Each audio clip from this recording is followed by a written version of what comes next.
Michigan অঙ্গরাজ্যের বাংলাদেশে অধ্যুষিত ওয়ারেনে ফুটবলের আসর ডেট্রয়েট স্টার্স প্রিমিয়ার লিগ সফলভাবে সম্পন্ন হয়েছে।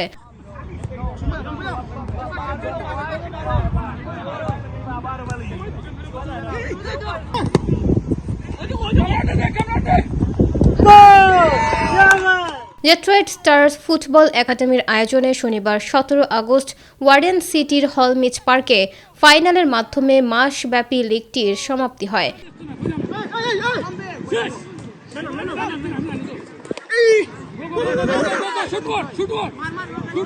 প্রিমিয়ার লিগে Detroit stars red, Detroit stars blue, NPG FC, বিসমিল্লাহ এফসি, বেঙ্গল ইন্স্যুরেন্স এফসি সহ মোট ৫টি দল অংশগ্রহণ করে।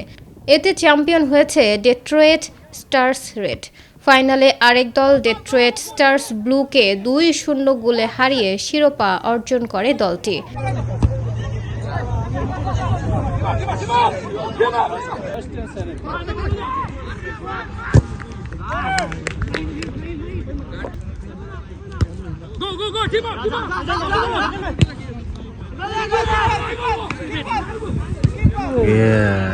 খেলা শেষে বিসমিল্লাহ রেস্টুরেন্টে পুরস্কার বিতরণ অনুষ্ঠানের আয়োজন করা হয়। ডেট্রয়েট স্টার্স ফুটবল একাডেমির রাসেল আলীর সঞ্চালনায় প্রিমিয়ার লিগের চ্যাম্পিয়ন ও রানার্স আপ দলের হাতে তুলে দেওয়া হয় আকর্ষণীয় ট্রফি সহ ম্যাচ সেরা অনেক পুরস্কার।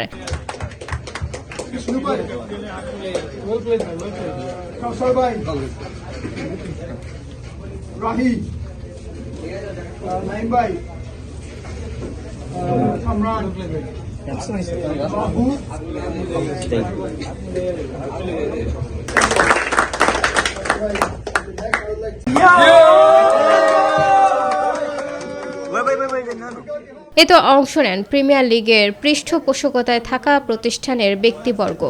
প্রিমিয়ার লিগটি সফল করায় সকলের প্রতি কৃতজ্ঞতা জানিয়ে ডেট্রয়েট স্টার্স ফুটবল একাডেমির প্রেসিডেন্ট আফজাল চৌধুরী বলেন, বেশ উন্মাদনা উত্তেজনায় লিগটি বেশ উৎসব মুখর ছিল। Such a great tournament and you all played very well. We really enjoyed from the beginning to end.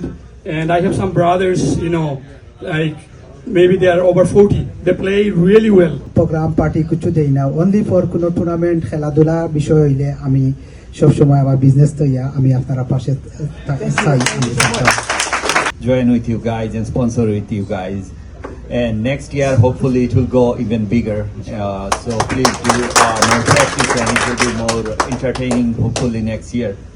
And if you guys need anything, we are here to support. প্রতি বছর জুড়ে খেলাধুলার প্রতি উৎসাহ বাড়াতে এমন আয়োজনের ধারাবাহিকতা থাকবে বলে জানান তিনি।